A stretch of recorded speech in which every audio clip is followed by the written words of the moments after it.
Right. Let's talk about where you see investment opportunity in some of your stock picks. Where should people be turning now to make money? Well, so for me, and I look at it from my perspective, right, in terms of where I am in the life cycle, right?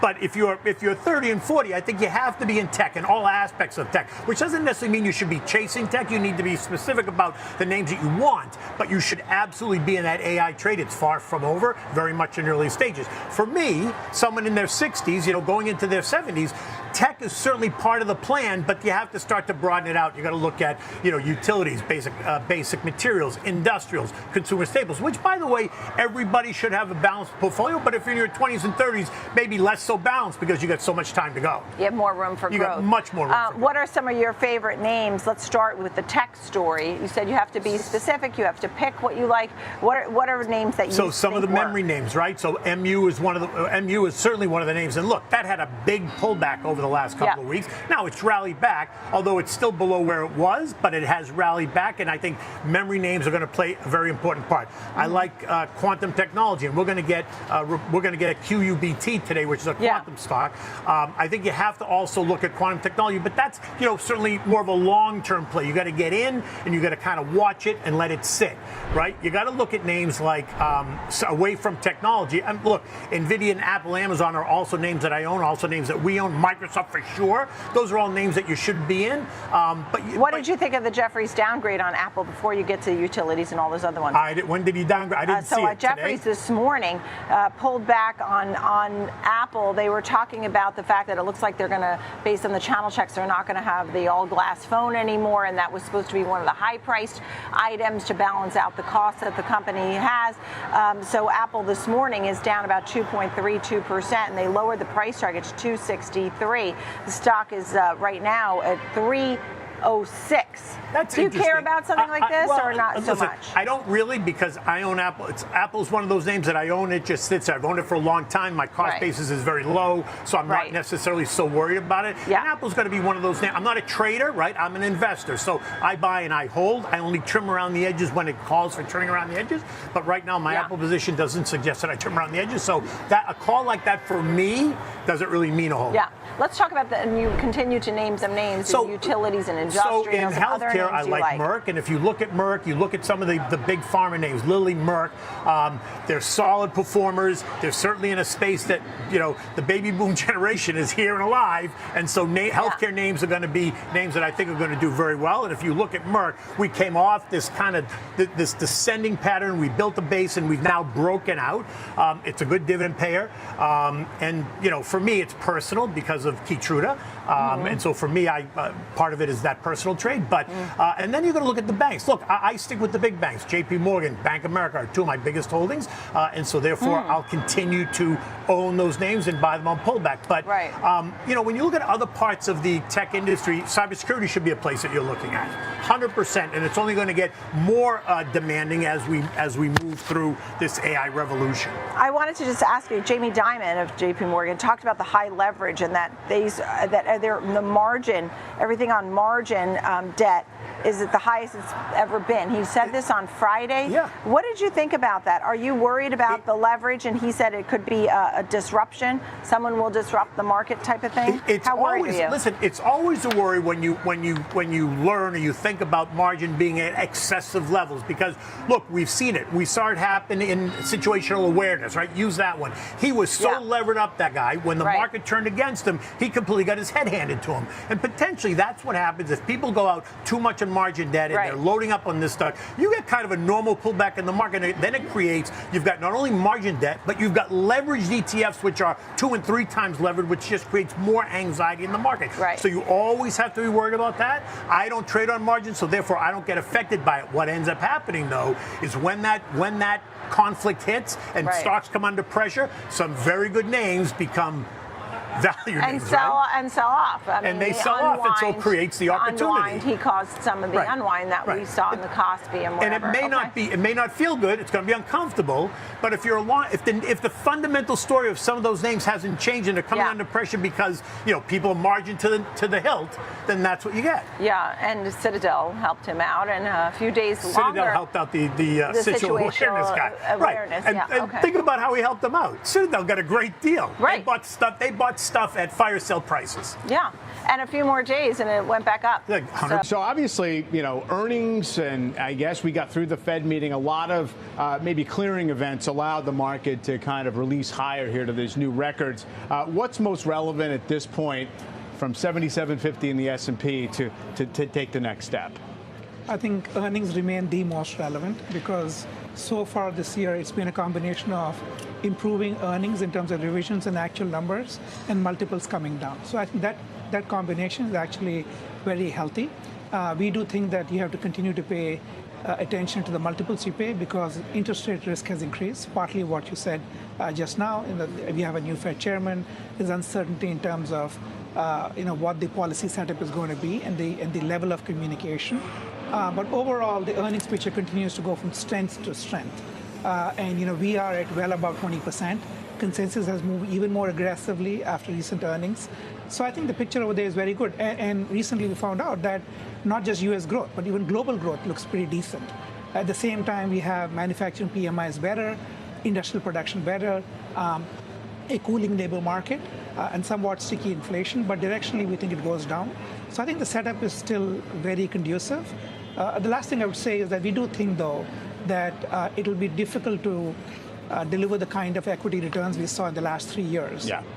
Once again, to repeat this year. Yeah, as no matter what happens, earnings growth is certainly going to decelerate from these phenomenal numbers this year. And as I said before, we're up 20% annually just in price for the S&P the last 3 years.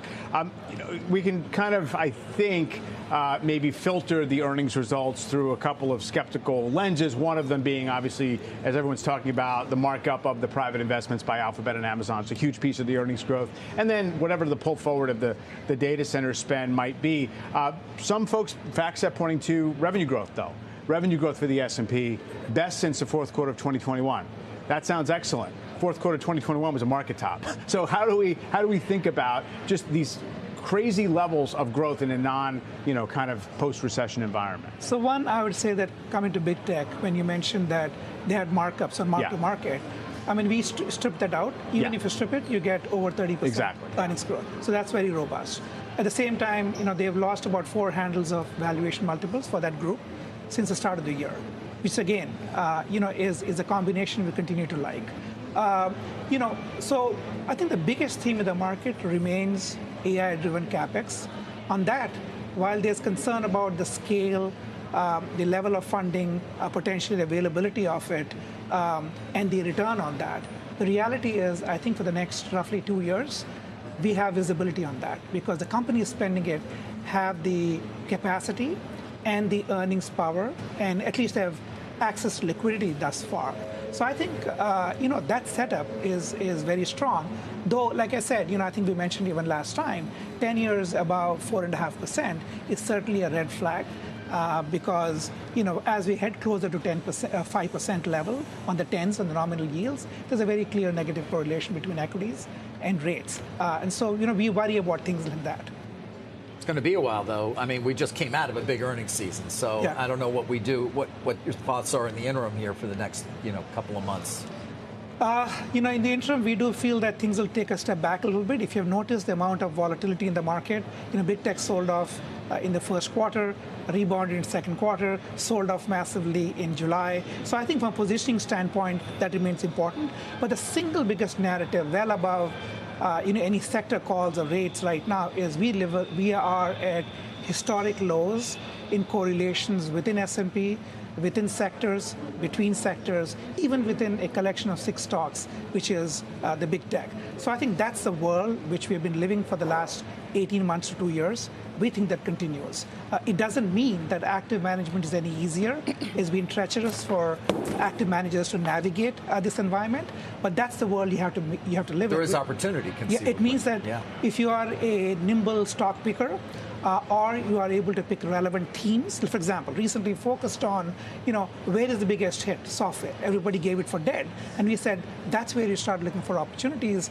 And we did some interesting exercise to extract what we call a resilience factor and position for an eventual recovery in some of those names based on looking at the history of disruptions in the last 3 decades, for example. I mean, beyond the AI risks. A lot of people saw the rising yields, the treasury yields, as also a potential headwind for the equity market, and the market's changed its tune on that as well. Post-Warsh meeting, Fed meeting, post-jobs numbers, which we just talked about, and into this inflation print.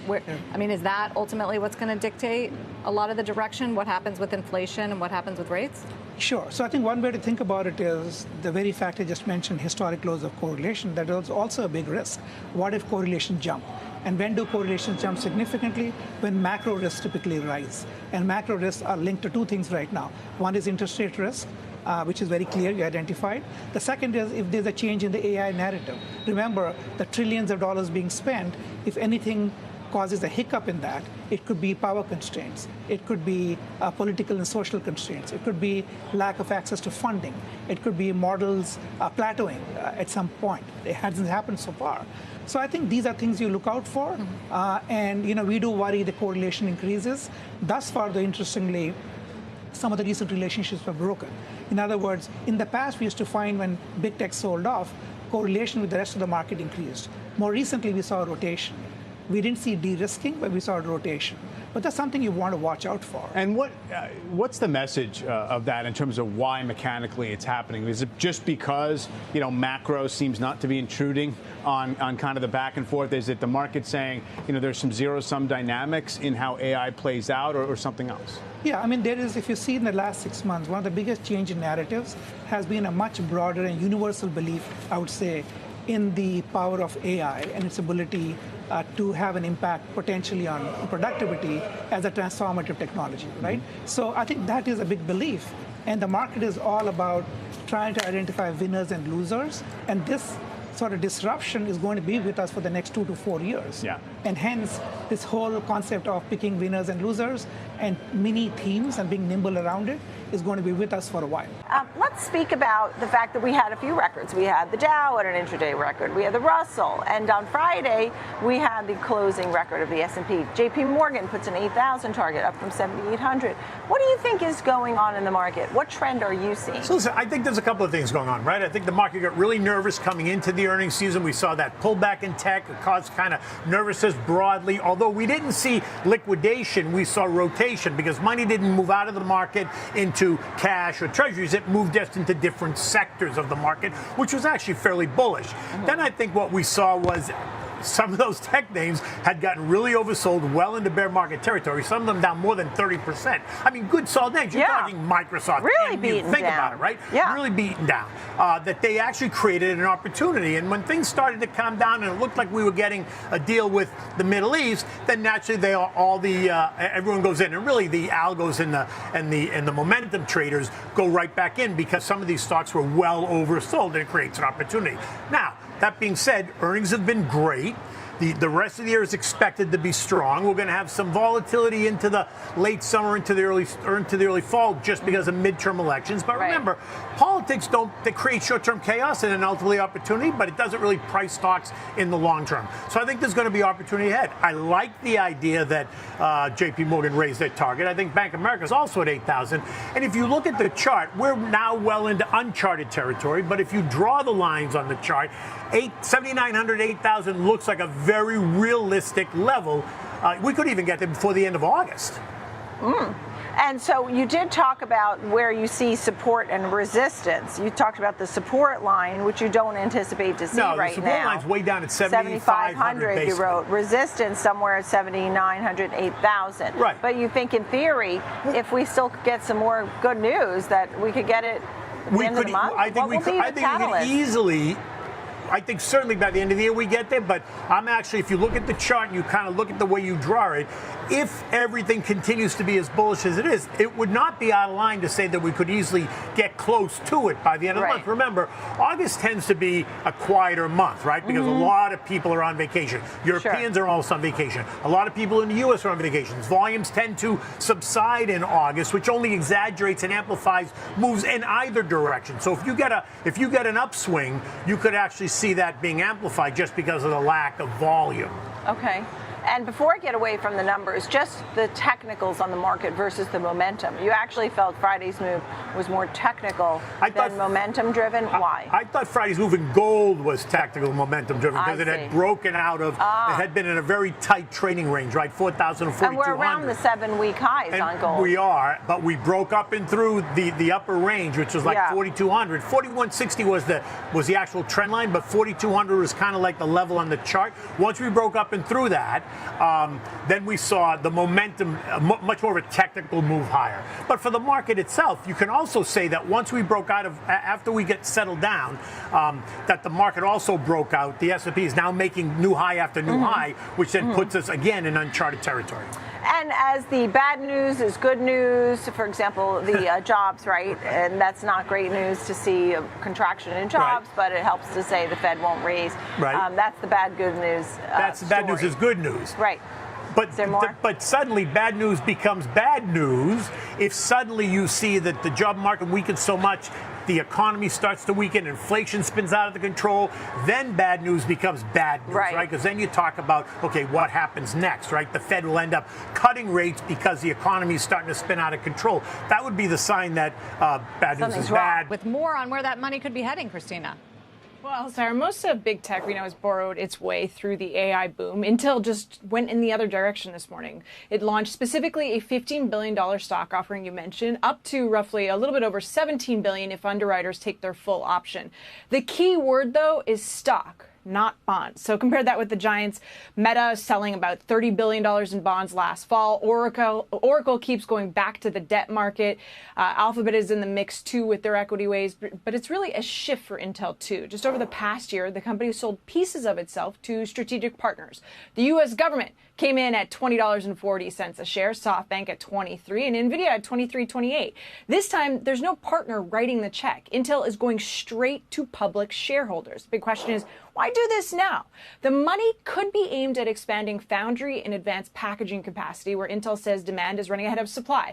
On the July earnings call, the CFO guided capital spending above $20 billion this year, up sharply from where they were just at the start of 2026, with even more coming in 2027. Free cash flow is negative, and with Intel's credit rating, this is important, the credit rating near the bottom of investment grade, most debt could have threatened its rating and would actually cost more in spreads versus Alphabet, which a much higher rating. Equity could essentially fund Intel's build out and protect Intel's rating as well. Mizuho's Jordan Klein has assumed that Intel would announce official foundry and packaging deals with flagship customers before a raise like this, which would lift the stock and let Intel issue at a higher price. But we can see that's not necessarily the case. Those deals haven't come yet. Klein's guess is that Intel didn't want to wait and that it needed the capital to start expanding right now in order to get those customer supply agreements finalized. Shares, though, were down about 5%, now scaling back a little bit of 3.5%. But if you zoom out, Intel is just one more sign that the AI boom has outgrown what companies can self-fund. Money is increasingly coming from debt and equity markets, and today, Intel chose stock. Yeah, others may follow. Obviously, we're still, remember the $80 billion that Alphabet did back in the spring. What about a big customer? You know, there's all these rumors. Apple's name comes up. I mean, what do we really expect there in terms of the foundry and some announcement that could really get things going there?